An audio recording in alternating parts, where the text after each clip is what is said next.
Jumpa pers pasangan Bupati Rahmat Hidayat dan Eko Sumarno hari ini, tanggal 29 November 2024 di Kantor Kemenangan Jalan Iskandar terkait Quitkon. Demikianlah pernyataan Bupati Kota Waringin Barat 2025 hingga 2030. Om Swastiastu, Namo Buddhaya, Salam Kebajikan. Alhamdulillah kita pada pagi hari ini di Jumat yang penuh berkah ini bisa berkumpul dalam rangka jumpa pers menyikapi hasil Pilkada Kobar yang alhamdulillah berlangsung lancar, aman, damai. Tentu ucapan terima kasih kami kepada seluruh partai pendukung maupun pengusung, dan juga kepada ketua-ketua partai, dan juga kepada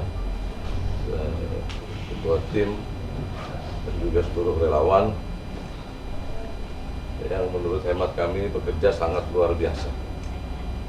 Jadi mungkin di dalam sejarah kancah perpolitikan Kobar ini sebuah sejarah baru.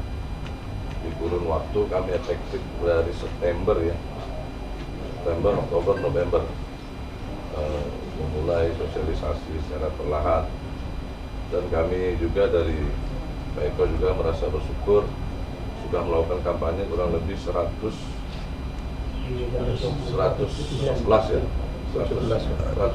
kali. Jadi kami mengarungi pelosok-pelosok sampai ke desa-desa terjauh. Dan alhamdulillah hasilnya maksimal.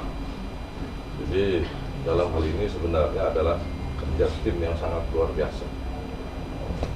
Jadi saya mungkin bisa menyampaikan apresiasi lagi kepada tim karena kesolidan mereka,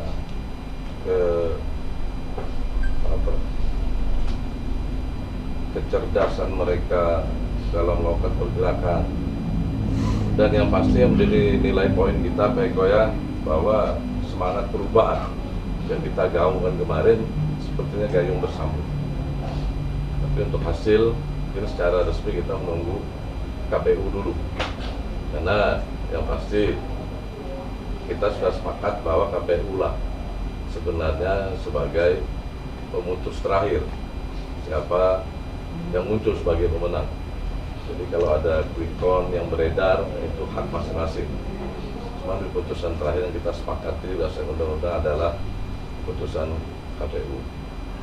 Jadi, dan terima kasih juga kepada pihak PJ Bupati dan aparatur pemerintah, pihak kepolisian, TNI AD, juga kepada seluruh pihak-pihak yang terlibat, Panwaslu. Kita ucapkan terutama juga kepada KPUD yang menyelenggarakan pemilu kada ini secara damai. Mungkin ada hal yang mau ditanyakan atau Pak Eko, silahkan sambung Pak Eko. Terima kasih saudara saya Mas Rahmat Hidayat, ketua partai, anggota dewan, ketua dewan pemenangan, dan rekan-rekan teman-teman dari pers media.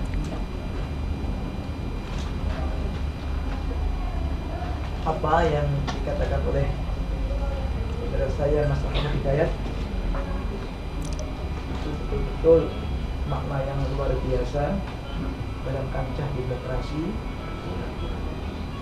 Semangat perubahan memang gayung bersambut, tapi itulah fakta, realita, kondisi demokrasi pilkada langsung. Tentunya teman-teman bisa menyikapi baik secara personal maupun secara kelompok. Tadi Pak Rahmat Hidayat sudah mengapresiasi kinerja tim partai, tim relawan, juga awak media yang sudah gencar menyampaikan salam hangat kita berdua melalui gerakan Rahmat Eko Sumarno. Tapi ada hal-hal yang perlu kita sikapi. Pertama, pasangan Rahmat dan Eko Sumarno paslon nomor 1 menyikapi peristiwa pemilu kada 2024 ini tentunya dari hasil resmi KPUD yang saat ini mulai penghitungan di masing-masing PPK. Tentunya tim saksi kita juga datang dan mengawal penghitungan suara di tingkat PPK yang mencerminkan hasil perolehan di tiap-tiap TPS se-Kobar se-6 kecamatan.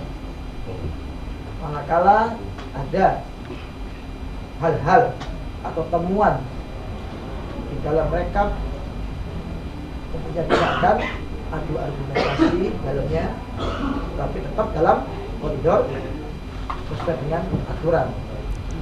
Untuk itu,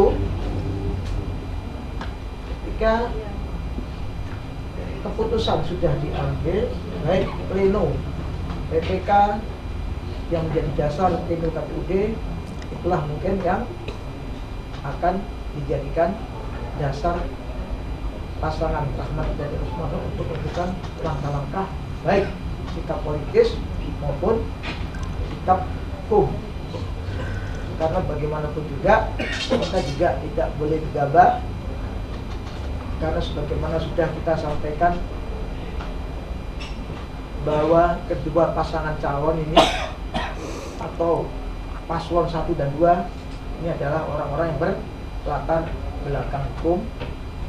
Jadi apapun akan kita sikapi atau sikap politis dan sikap hukum. Artinya kita akan melangkah dari sikap hukum. Sebenarnya kita melihat syarat formil maupun syarat material. Berapa persentase selisih kemenangan antara paslon 1 dan 2 yang diambil dari sumber hasil pleno KPUD terakhir. Nah, itu nanti akan kita sikapi. Apabila memang hak kita ternodai dan itu ada bukti yang sah, kuat dan beralasan, tentunya kita juga ambil sikap hukum. Untuk itu kita masih tetap akan melihat situasional terakhir finalisasi dari pleno KPUD.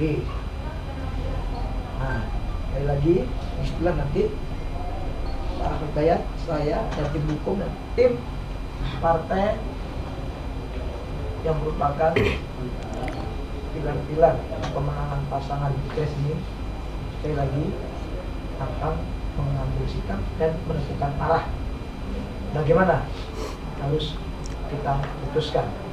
Jadi melangkah ke tindakan yuridis, yaitu tentang perselisihan hasil pemilihan umum, itu memang menjadi ranah Mahkamah Konstitusi. Tetapi Mahkamah Konstitusi punya hukum acara di Mahkamah Konstitusi. Ada syarat formal, ada syarat material. Syarat formal itu harus tempuh dulu berdasarkan batas atau ambang batas minimum perselisih suara, sehingga ketika itu betul-betul dapat kita capai, kita akan melangkah ke ranah MK.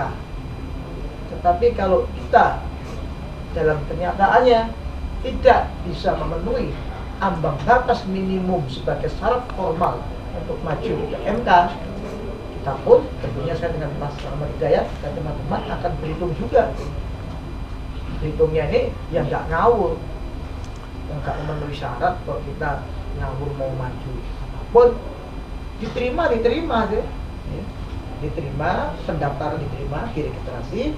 Nah, saat pembukaan sidang baru majelis panel hakim akan membacakan.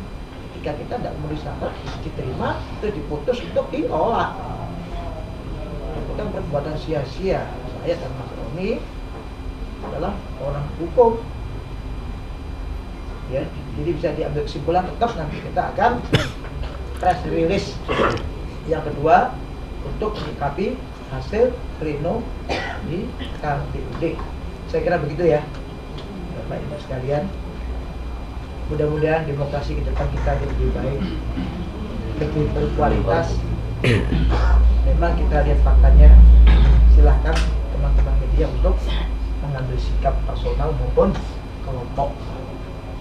Harapan kami harus lebih baik, instrumen pemilu harus betul-betul menjaga marwah demokrasi untuk seluruh wilayah Indonesia. Sekian, Assalamualaikum warahmatullahi wabarakatuh. Waalaikumsalam.